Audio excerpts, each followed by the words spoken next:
Assalamu alaikum wa rahmatullahi wa barakatuh. Welcome to these Friday reflections on this, the 27th of September 2025.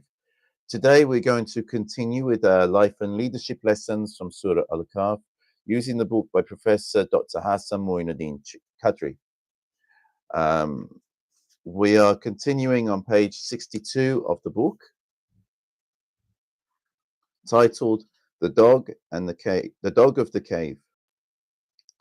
Among the many elements of the story is the notable inclusion of a dog, which carries deep symbolic and moral significance. The dog, referred to as their dog in the Quran, is portrayed as a loyal companion to the young men who sought refuge in the cave to preserve their faith. This creature's presence at the entrance of the cave, lying with its forelegs outstretched, signifies both vigilance and dedication, despite being an animal often associated with impurity in some Islamic jurisprudential contexts. Its inclusion in the Quranic story highlights the values of loyalty and service, which transcend cultural or religious boundaries. And of course, dogs are, anybody who's had a dog or knows people who had dogs, dogs are synonymous with loyalty and, always serving their owner.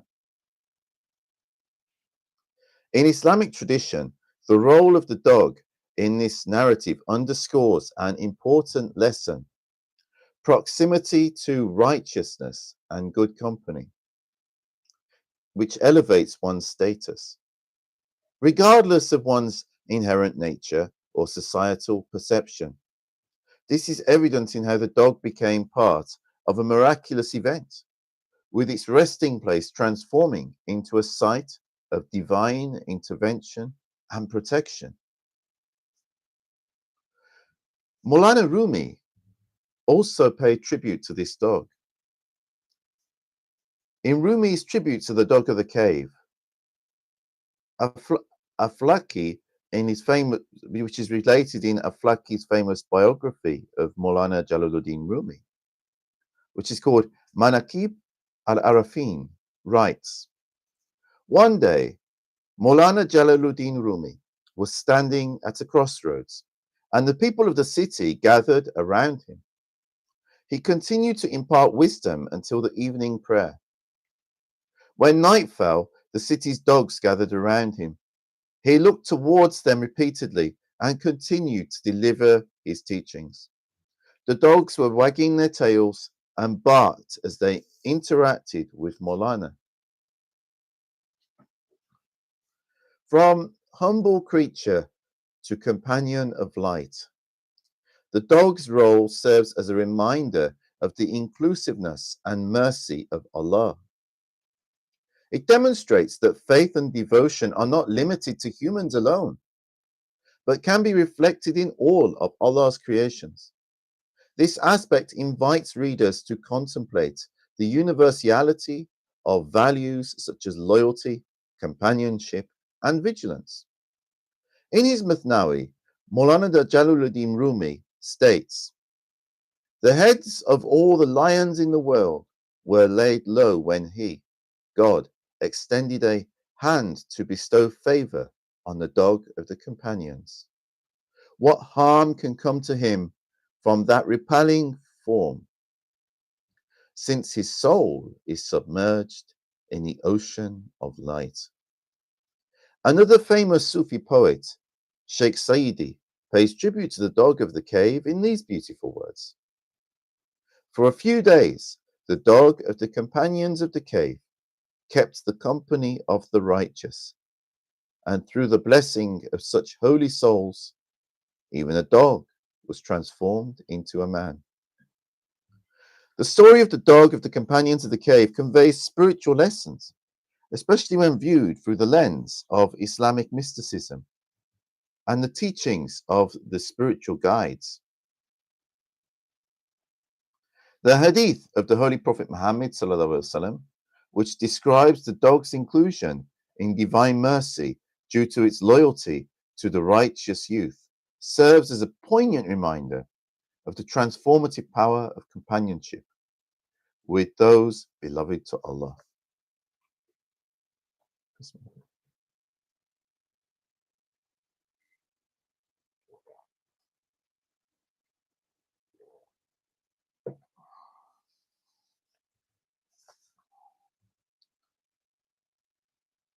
And of course, this is the thing within Sufi tariqas, as sheikhs often teach, that it's, I was going to say what they say, but it's just reminding me of something that English people say. It's not what you know, it's who you know. How very true. It's not what you know, it's who you know. There is this proverb in our language, and it's kind of what the Sufi sheikhs say. Because our sheikhs teach us that, I mean, all of us, unfortunately, in this time, we all fall short. But it's who you're connected with.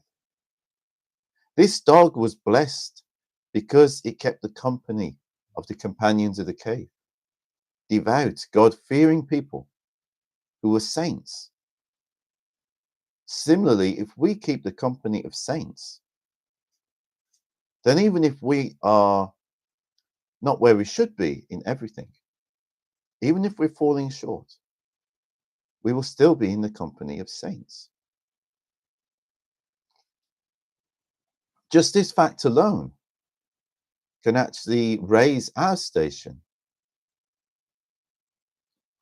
If we keep the company of people who are really not thoughtful people, not caring people, not God conscious people, what effect is that going to have on us? Conversely, if we keep the company of the saints, if we keep the company of righteous people, of knowledgeable people, of educated and enlightened people, some of that will rub off on us. Even if we ourselves don't begin from that point. And actually, who does really? Very few people do. Very few people get that kind of start in life where either they give it a very lovely, enlightening education that really uplifts them and are given all of the right role models. So most people are falling short. But the mercy of Allah reaches all.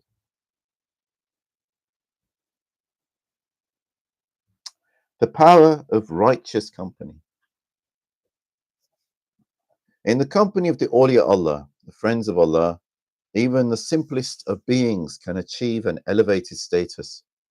The dog of Ashab al-Kahf, simply by accompanying the youth on their journey of faith, was written into one of the most celebrated narratives of divine mercy and protection in the Quran. This stands as a timeless testament to the power of being in the presence of those who are close to Allah. Spiritual guides often emphasize that proximity to pious and devoted individuals not only illuminates the soul, but also opens the doors of Allah's mercy. Much like the dog who, through its companionship, was granted a place of honor in this story. The dog's loyalty mirrors the dedication required on the spiritual path. It teaches that one does not need to be extraordinary by nature. Rather, sincere association with the righteous and unwavering faithfulness to them can transform even the most unworthy into a recipient of divine grace. Just as the spiritual wayfarers draw closer to Allah by serving and loving His chosen ones, the dog of the cave reminds us of their loyalty to the pious is a pathway to spiritual elevation. Loyalty and faithfulness in love of Allah's friends. In the mystical tradition, the relationship between the seeker and their spiritual guide or murshid is often likened to that of a dog and its master, rooted in trust, devotion, and humility. The dog of Kahf embodies a seeker who follows the awliya Allah with unwavering loyalty, guarding their path and resting at the threshold, content to be near them. This level of commitment, as exemplified by the dog, invites reflection on our own fidelity to Allah's friends and our readiness to sacrifice worldly distractions to be in their blessed company. The spiritual guides remind us that true loyalty and companionship do not demand recognition or reward. The dog lay at the mouth of the cave, vigilant and uncomplaining, while the companions rested in peace. This quiet yet profound service exemplifies the spirit of selfless devotion. It resonates deeply with them walking the spiritual path, where one's reward lies not in worldly acclaim, but in being counted among the righteous in the eyes of Allah. And is this not really all that matters? To be counted among the righteous by Allah. Whatever we achieve in this world, and I mean in no way to belittle anyone's achievements in this world, but the reality is, whatever we strive for in this world, whatever we earn, whatever we purchase, none of that we will be able to take with us when we leave this life. It certainly does have value within this world. And I don't mean to discourage anyone from, working to achieve any of these things, providing they're, beneficial and halal. We need that. We need that in order to get by in life, and we should strive for those things. But ultimately, all of that passes away. And what remains? All that remains is the record of our deeds and who we were connected to. This continues. Our faith, the record of our deeds, and who we were connected to.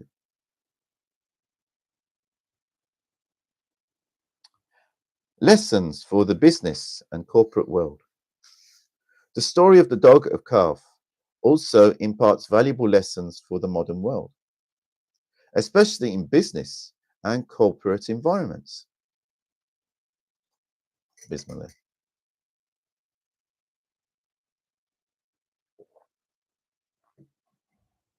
Loyalty and faithfulness are virtues that transcend spiritual realms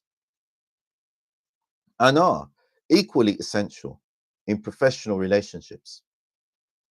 Just as the dog's steadfast companionship earns it divine favor, employees and leaders who demonstrate loyalty, integrity, and commitment to their organizations cultivate environments of trust and mutual respect. And what could be more needed in today's world? These are two things which seem to be in decline. And as a result, what do we see around us? All of the many problems that we have within our societies, within the business world. It has a knock-on effect on, the actual fragmentation of our society, on the state of the economy, on the provision of services, on our own safety and security. Each of us is a member of the society.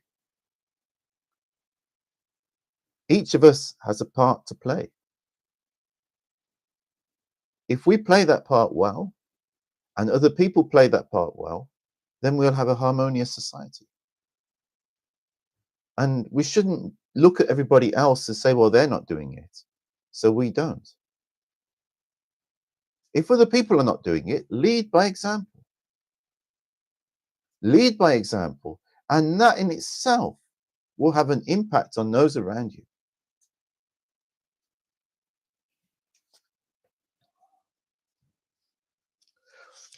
Righteous company in this context can be likened to aligning oneself with ethical leaders and virtuous colleagues. Just as the dog gained from righteous youth, individuals in the corporate world who associate with visionary and principled leaders find themselves elevated both professionally and morally. The value of faithfulness to a cause, a team, or an organization is immeasurable. It builds enduring relationships and creates a foundation for sustainable success. In conclusion, the story of the dog of the companions of the cave is not just a tale of divine mercy, but also a call to action. It urges us to seek the company of the righteous, to serve them with loyalty, and to emulate their virtues in every aspect of our lives. Whether on the spiritual path or in the corporate world, loyalty and faithfulness remain cornerstones of true success and lasting honor. And in spite of all of the world's problems, in spite of the issues which we face in the world today, this remains true. Mevlana Jalaluddin Rumi and the seven seekers of today. The saints of Allah are the spiritual pillars and the luminous beacons of every age, guiding humanity through the darkness of worldly distractions with the light of divine wisdom and tranquility. Their lives resemble the story of the seven sleepers, embodying hidden wisdom and profound spiritual mysteries. Withdrawn from the chaos of this world, they immerse themselves in divine proximity and knowledge, their outward simplicity concealing the immense spiritual power they channel for the benefit of humanity. Just as the miraculous state of the seven sleepers demonstrates Allah's power and guidance, the quiet presence of the saints reflects the unseen workings of the divine mercy and providence. Their existence serves as a timeless reminder of faith, patience, and trust in Allah, inviting us to turn towards the Creator and seek refuge in His eternal grace. O stubborn one, the saints resemble the companions of the cave. They are even asleep while standing and moving. Allah Almighty effortlessly compels them into actions, unaware of the right and left sides. What is the right side? It is righteous deeds. What is the left side? It is physical occupations. If you observe them in hardship, they are fearless, nor do they grieve. Both states are present in the prophets while awake. They remain unaware of both, like an echo. If the mountain's echo provides a sound of good and evil, the mountain itself remains oblivious to both. This poetic reflection metaphorically demonstrates the state of the spiritual saints, the awliya Allah, in comparison to the companions of the cave. Ashab al-Kahf conveys their detachment from worldly concerns, sustenance from divine grace, and an existence free from fear or sorrow, much like an echo resounding from the mountain to which it does not belong. God as the doer of all actions. The saints of Allah are not merely individuals, they are vessels of divine will, through whom Allah's actions, wisdom, and mercy manifest in the world. Their deeds, although carried out in the physical realm, are rooted in divine inspiration and guidance, making them reflections of Allah's will. This sacred connection between the Creator and His saints demonstrates that every act of goodness, mercy, and guidance emanating from them is ultimately the work of Allah Himself. This is something that the more deeper that you understand your faith, the more deeper that you connect to Allah, you realize that everything that's happening around you is ultimately from Allah's will. And behind the veils of everything in this world is Allah's face.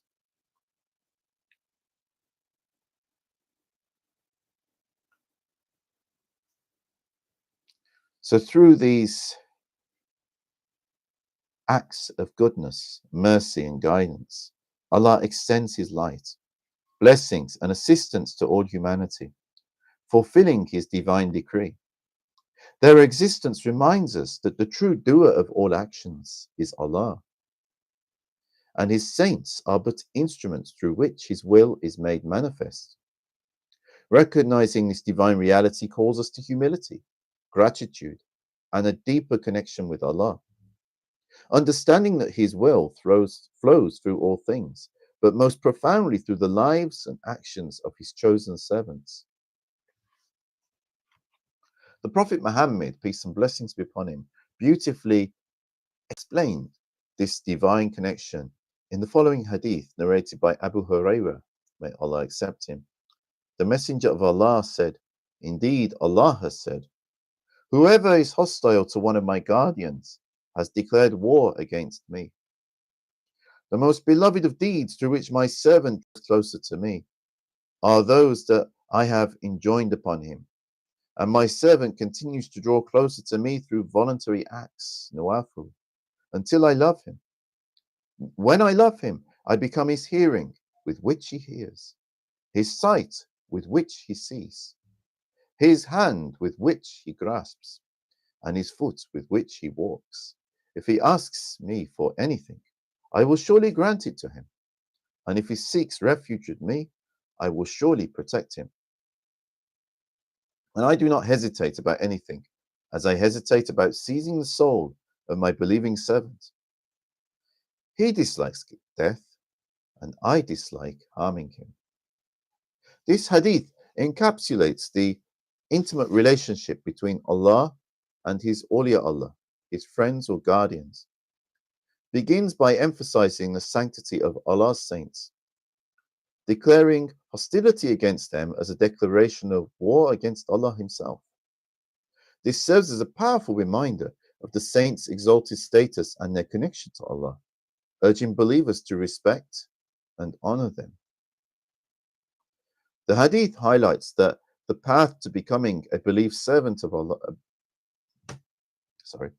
The hadith highlights that the path to becoming a beloved servant of Allah starts with fulfilling obligatory duties, the acts that Allah has enjoined upon His servants. These serve as the foundation of a believer's relationship with Allah. Beyond this, the consistent performance of voluntary acts of worship strengthens this bond, drawing the servant closer to Allah until they reach the station of divine love. Muhabba. Bismillahirrahmanirrahim.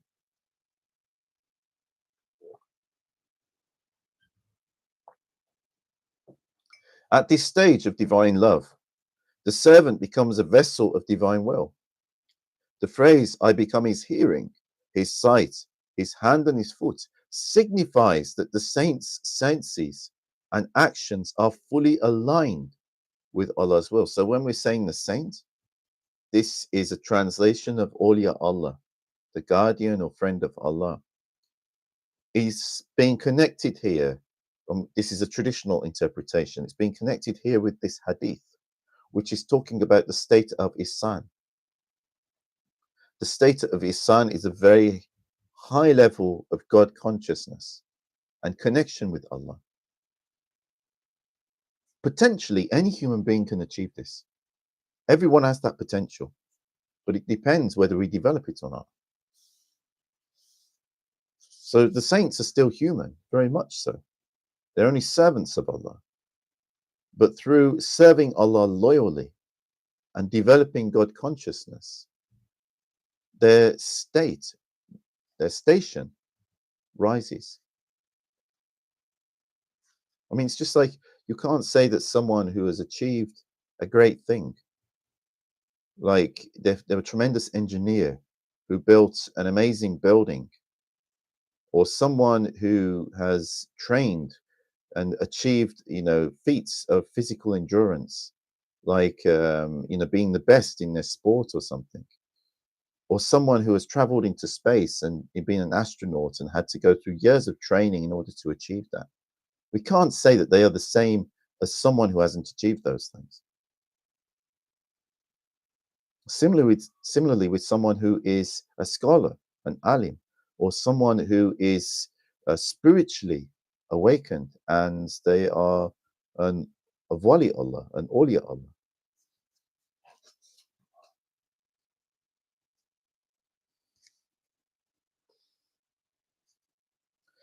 So this alignment of ihsan ensures that the saint perceives, acts, and moves in ways that reflect divine guidance, guaranteeing that nothing in their life contradicts Allah's pleasure. So these are like the best servants of Allah.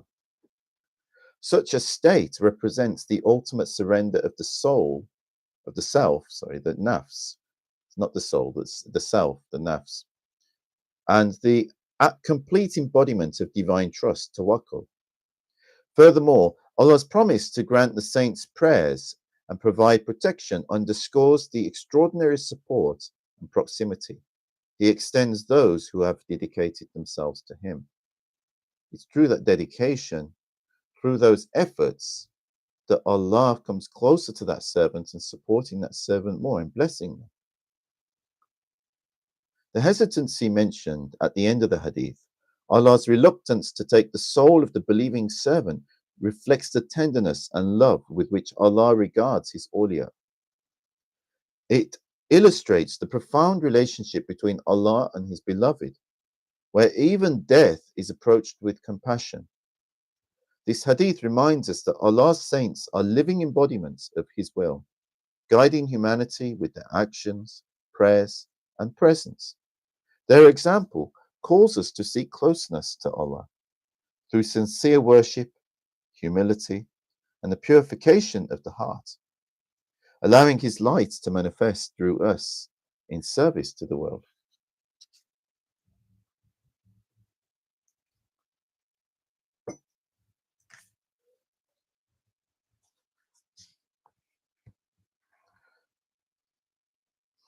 Subhanallah. May Allah bless all of His awliya, Allah, and help us on that path to becoming His friends and His loyal servants. May Allah bless you all. I pray you have a wonderful evening and enjoy the rest of the weekend wherever you are. I hope you find these video podcasts useful. If you're interested in the book, it's Life and Leadership Lessons from Surah al-Kahf by Professor Dr. Hassan Mohi-ud-Din Qadri, which was just published this year. I'm going to continue this series through this book because I think, also, I mean, it's Saturday today. I couldn't do it yesterday because I had another commitment. But normally I read this on Fridays, and it's traditional to read, Surah al-Kahf on Fridays. But what better way than actually studying Surah al-Kahf and understanding the lessons which are conveyed in it and how these lessons will translate into modern leadership and management situations and also into personal growth. If you find these video podcasts useful, there is a link on my YouTube channel, on my Instagram channel, or wherever you watch these videos. That is a Buy Me a Coffee link. If you can support that, even with just a few pounds a month, and get your friends to do it and more people to support that, this will allow me to focus more on creating content which is educational, which is inspiring, which is uplifting, and helps you to understand the deen better and is beneficial. I'm trying to keep these videos and this content free because I believe it's important that everyone has access to these. And also, if you can like and you can subscribe and share these videos with whoever find them useful, and then you will get the barakah for doing so, as well as me producing it. So I'm going to sign off there. I wish you all the very best, and may Allah bless you. Until next time, Assalamu alaikum wa rahmatullahi wa barakatuhu. May the peace and blessings of God be with you all.